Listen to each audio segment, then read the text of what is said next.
of 40 or 50 or even up to 100 stories. And I'm not talking just about central London, where there already are clusters of tall buildings, such as the city itself and Docklands, or indeed Croydon. There are applications in almost every shopping centre in my borough. Some people think we don't need to worry about these schemes, the recession will put pay to them, but that's not necessarily true.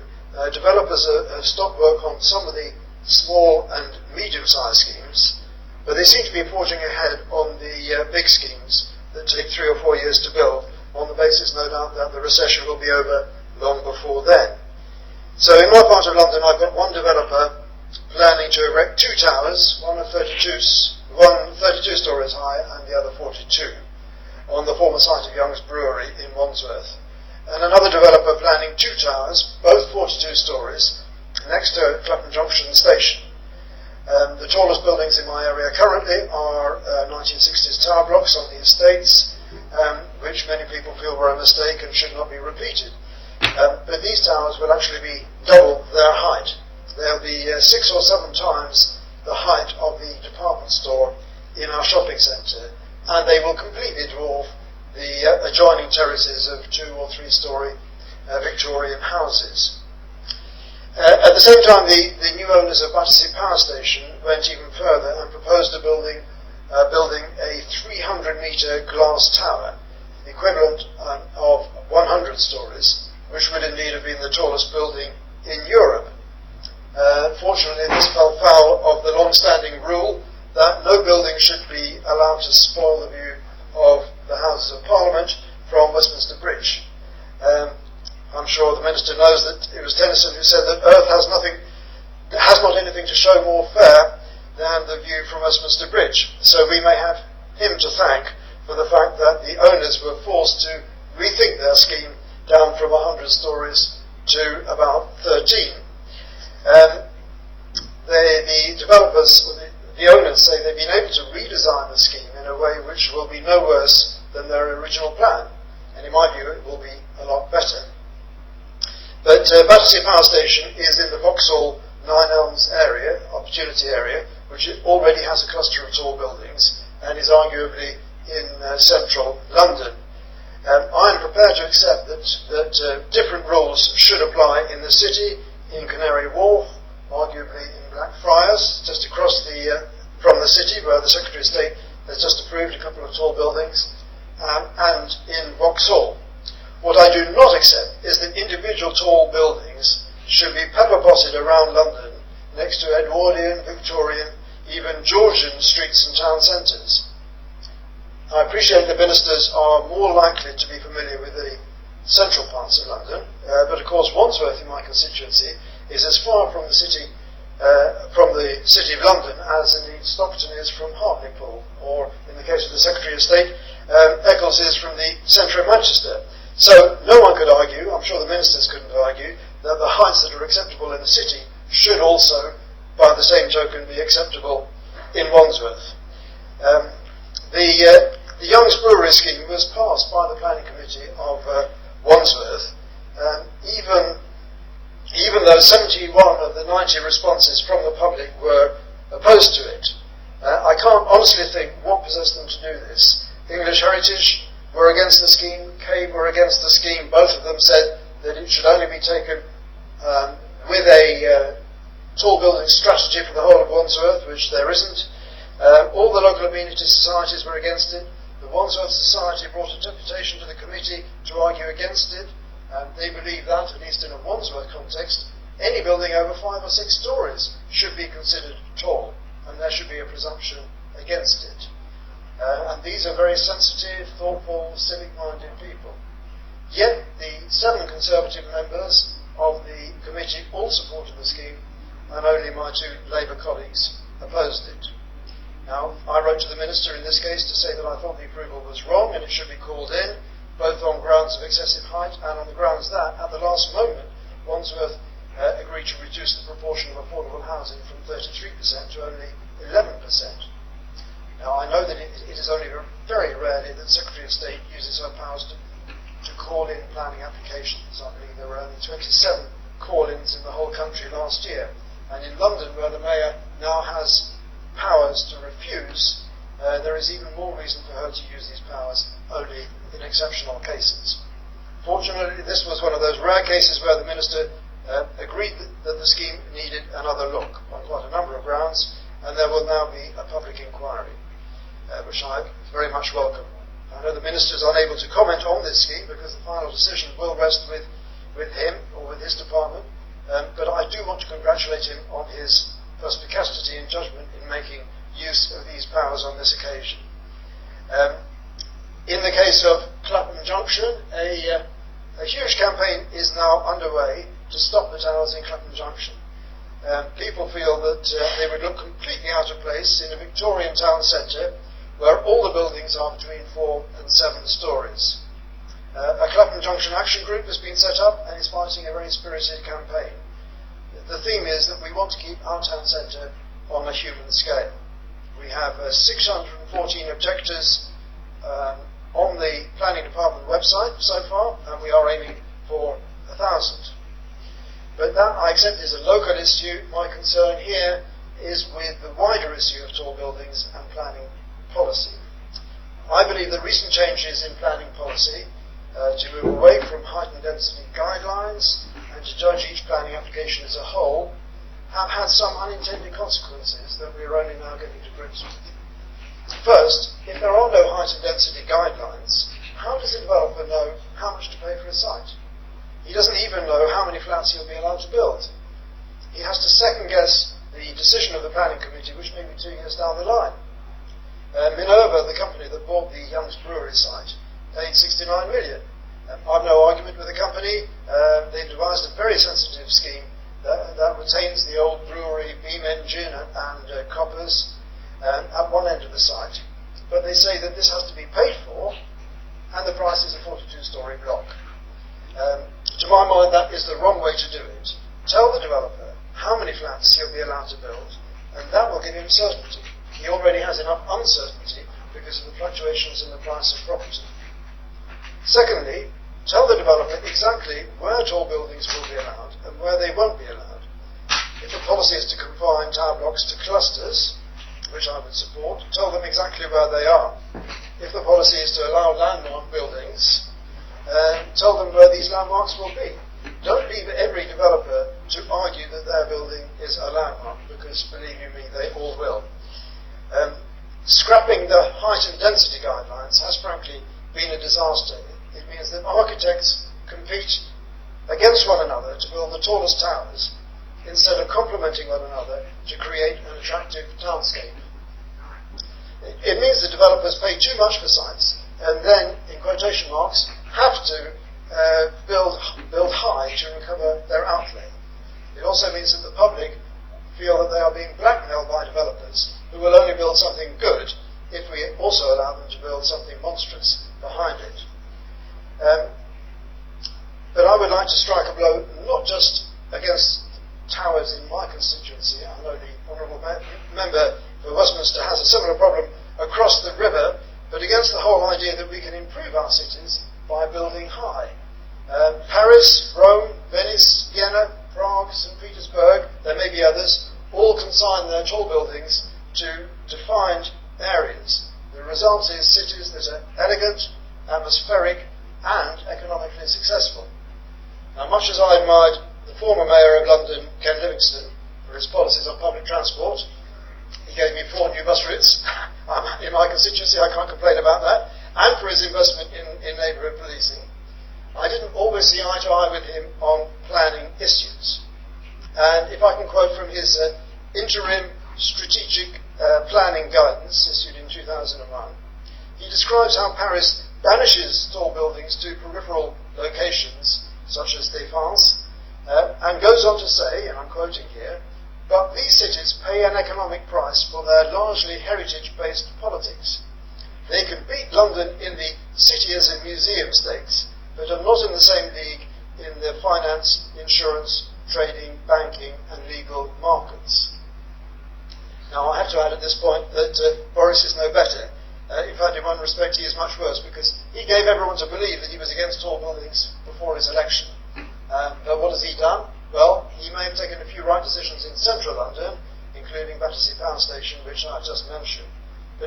around Wandsworth and Clapham Junction, he has betrayed the expectations of his voters by approving 42-storey blocks in totally inappropriate places.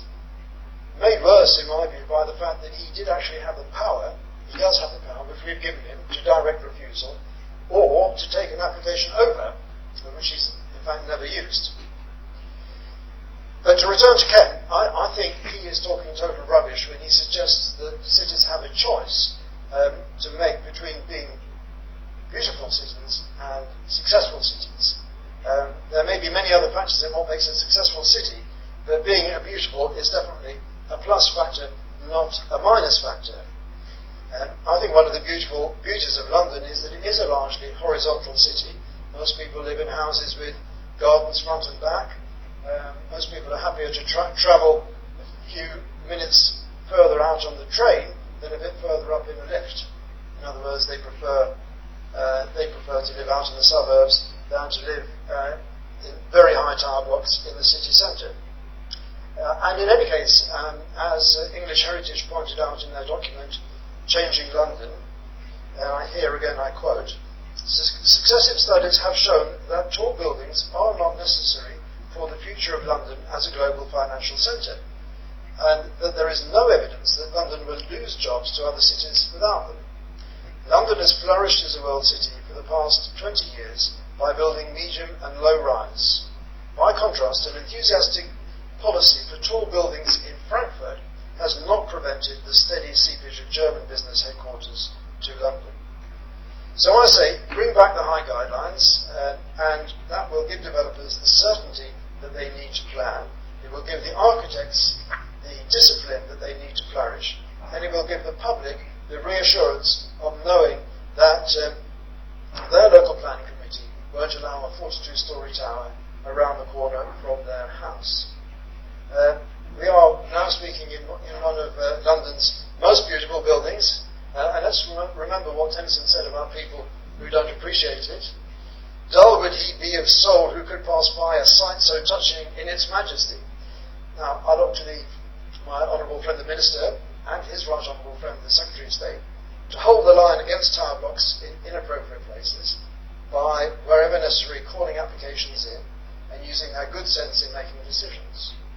But I also look to them in the longer term, and indeed in the London Plan review, which I understand is now going on, to reconsider and maybe recast the planning system, which is driving developers and architects, and indeed their retinues of public relations consultants. Every development now comes with a public relations consultant who is very assiduous in persuading people to put in positive comments.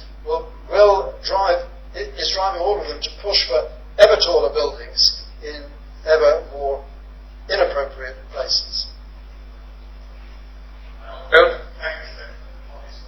Here at the outset of this rather important but short debate, I was expecting a second vote, but obviously the members of the governing party had more of an inkling of what was likely to happen in relation to the Gurkhas vote that has just taken place. Now, I first congratulate the honourable gentleman for Battersea for his bringing this issue to the fore. It is an important issue, and I very much share his view that there is a real risk of tall buildings being erected very piecemeal, particularly at riverside or near riverside locations, in such a way that delights the ambience of the river, but also of our capital city. And very much I think that would be to the detriment of my own Westminster and City constituent districts. Mr. Bent, I will just say a few words. I know that we'd obviously like to hear the Minister's response to this as well. But under current legislation and guidance, suitable locations for tall buildings include part of London's central activity zone. In fairness to what the honourable gentleman was saying in relation to London as a commercial centre, obviously we've had the benefit of Canary Wharf emerging as it has over the past 2 decades, with some very large buildings there, which others have been in keeping as a financial district away from the historical centre of our city. But the whole of the City of London itself is within that central activity zone, and its role as a business cluster means that parts of the city are considered suitable for tall buildings. The City of London has its own unitary development plan going back 7 years, and it has a policy to permit high buildings where they would enhance the city's skyline and not adversely affect the character or amenities of the surroundings or the city's environment to an unacceptable degree. And in practice, along the lines that the Honourable Gentleman has pointed out, that means that there is the greatest potential for new tall buildings where they consolidate an existing cluster. And in the city's context, that's somewhere like Bishopsgate and the Leadenhall Market area. I very much share what the Honourable Gentleman has said, particularly if you look at the comparison with saying, for example, to Manhattan to New York City, and you see the way in which Central Park is so enclosed by tall buildings on the upper east and upper west side, and the comparison with which the openness of Hyde Park has. There are one or two large buildings, the Hilton Hotel on the Parkade, for example, but nonetheless, I think it makes for a much better ambience as a city, one that I think even many New Yorkers would agree with that analysis. The Honourable Gentleman rightly pointed out that the new Mayor of London is committed to revising the existing London view management framework to strengthen some of the view protection, although I can share some of his concerns, particularly in the region of somewhere like Clapham Junction, have a 42-storey building.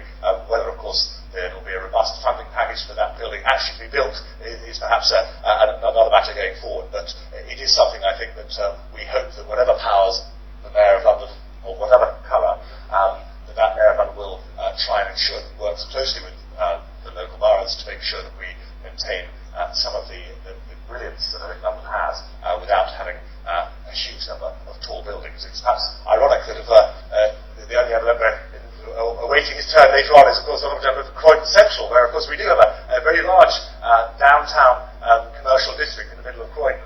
With great respect to his constituency, I'm sure he will not mind if I retell a little conversation that I had with the Honourable Gentleman from Battersea in the lift only 48 hours ago as we were discussing Croydon. And he was saying, I think I too would agree in relation to Westminster, we wouldn't want to have too many Croydons clustered all over London.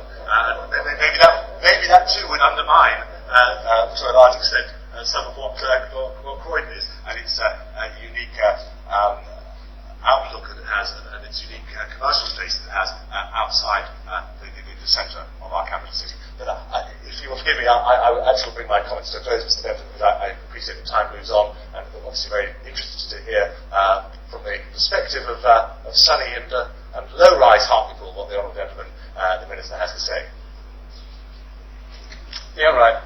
Thank you, Mr. Benton. And can I start by saying it's a great pleasure to have you in the chair presiding over us. I always enjoy when you're in the chair, remember with affection the Housing and Regeneration Bill a year or two ago.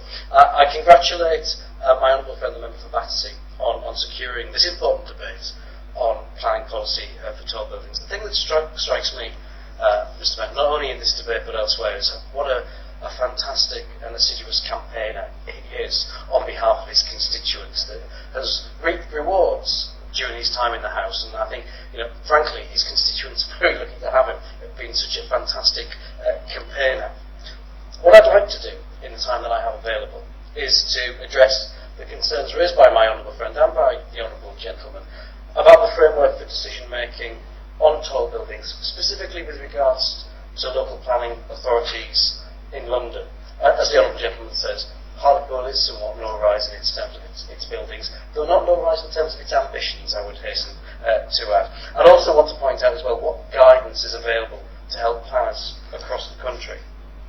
My honourable friend has drawn attention to a number of planning proposals for tall buildings in his constituency and elsewhere. Now, I know that he understands, because he alluded to it in his contribution, that given the Secretary of State's formal role in the planning process, that means that I can't possibly comment on any specific proposals. But I do hope, Mr. Benton, that the following general remarks will be useful. There's no legal definition of a tall building. Now, that's not as stupid as it sounds, actually, because it's clear that a 10-storey building in a mainly 2-storey neighbourhood, for example, will be thought of as tall, but in the centre of a large city, it may not. I think it is important that consideration of tall buildings needs to be made with reference to their specific location. But I take the point made by my honourable friend that many recent proposals have been for very, very large structures visible from neighbouring boroughs. I can assure my honourable friend and the honourable gentleman that the government is very much aware of the risk that poorly sited towers can bring. Existing streets, public spaces and buildings provide a historical and cultural context, nurturing local pride, that important sense of place, And above all, I think this was the first develop residential density policies in the development plan documents in line with that policy in the London plan, and should adopt residential density ranges set out in what is known as a density matrix table, also included in the London plan. The policy adds quite firmly, and my honourable friend alluded to it, that the Mayor has the power to refuse permission for strategic referrals that, taking into account context and potential transport capacity, underuse the potential of the site. I'd like to turn now to the role of the local planning authority, which I do think, frankly, Mr Benton, very much in the driving seat in terms of what the vision and ambition for an area will quite literally look like. Site-specific policies are for the boroughs to prepare in their development plan documents. It is not expected that rigid height limits for specific locations be included in local development frameworks. Instead, core strategies should contain broader policy which set guidance for development in an area. The London plan includes criteria and a set of considerations to help boroughs identify suitable sites for tall buildings and assess the design and impact of such buildings. There's no requirement, Mr Benton, for local policies slavishly to repeat regional ones such as those in the local plan. Local distinctiveness and variation are to be prized and utilised. However, the borough's development plan must be in general conformity with the regional plan. And within the framework of criteria in the London plan, each local planning authority is able to define what a tall building is in that particular local context. For example, it may define suitable heights in relation to surrounding buildings and acceptable impacts upon the skyline. However, I don't think it would be appropriate to take a blanket approach across the whole borough and seek to impose height restrictions that cannot be justified. Rather, I think it's right that a borough must set out, as part of its spatial strategy, appropriate locations for tall buildings. And to achieve this, it must prepare a core strategy. This might incorporate a working definition of a tall building and indicate which locations could be appropriate in their particular area and what other factors would need to be taken into account, such as access to public transport. There may also be a requirement in terms of the benefits a tall building should offer, whether it be regeneration, whether it be affordable housing, I know a matter of some concern and passion to my honourable friend, or some other public good which could be sought by sound design, planning conditions, or a Section 106 agreement with the developer. If desired, detailed criteria for assessing the design and impact of tall buildings can be incorporated in a local authority's development management document. So within that broad strategic confine, Mr Benton, on every single individual planning application, the views of local people must be invited and given serious consideration. Each site is unique, and the planning system requires each case to be assessed on its own merits and in the way in which that particular application is consistent with the borough's core strategy and local development framework. Decision makers may wish to consider whether, in the circumstances of a particular application, it would be reasonable to require planning benefits from a development being proposed. I've mentioned Section 106s. Perhaps a Section 106 agreement with the development or conditions imposed upon the permission could require investment in public transport in the vicinity, or a stipulated proportion of affordable housing to be included in a residential development. And of course, the local planning authority has power to refuse an application which does not come up to these expectations, providing its views are robust and backed by evidence as set out in its core strategy. So I've mentioned the local planning authority, Mr Benton, which I do say is in the driving seat when it comes to determining what an area should look like. I've mentioned local government, I've mentioned the Mayor of London. Let me turn to central government's role in this. And I want to really mention two specific areas where I think the government can be involved. That is calling and providing advice and guidance. In certain circumstances, the Secretary of State has the power to call in individual planning applications for tall buildings for her own decision to be made after a public local inquiry. The honourable gentleman, my honourable friend, has mentioned already call-in decisions made by my Secretary of State, and he knows, I reiterate, that I can't possibly comment on those. But earlier this month, my department issued a new circular which sets out the circumstances in which the Secretary of State should be consulted on whether to call in a planning application. It includes new criteria in respect of development which threatens harm to a World Heritage Site. Let me turn to the second point, which is guidance.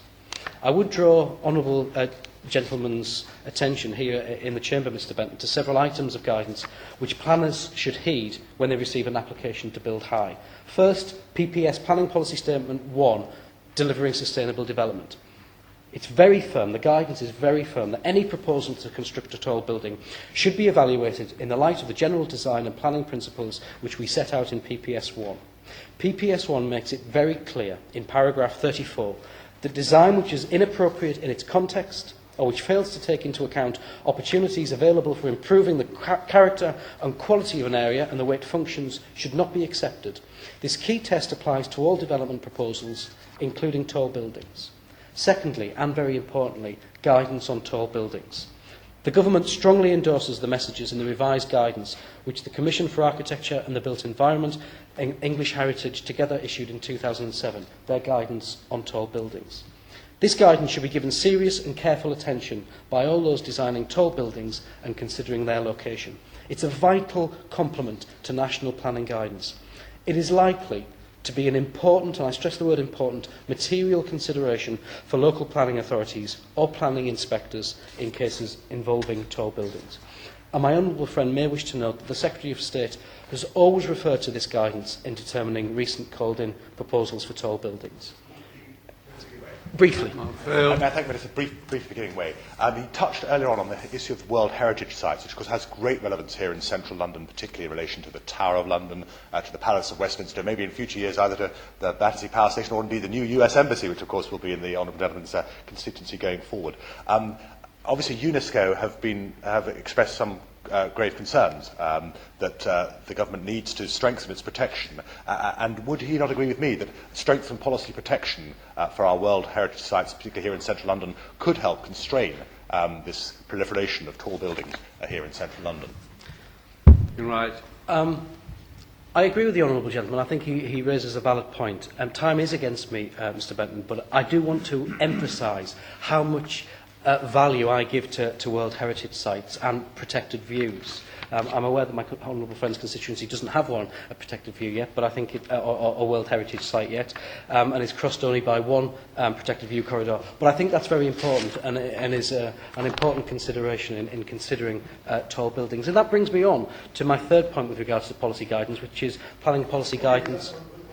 Very briefly, because I know I haven't got much time, but I will give way to my honourable friend. I just wanted an assurance from my honourable friend that I appreciate that the importance of World Heritage Sites on planning, but there are many areas. Clapham Junction is a good example of a Victorian town centre which is not historic, but nevertheless it has a coherence and it is loved by people who live in it, and it would be just as badly affected by an inappropriate tower block as would a World Heritage Site.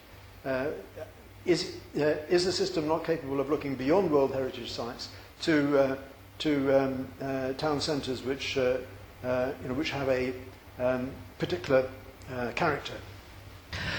Very briefly, Mr Benton, my answer would be yes. And what I would say is planning policy guidance 15. Order.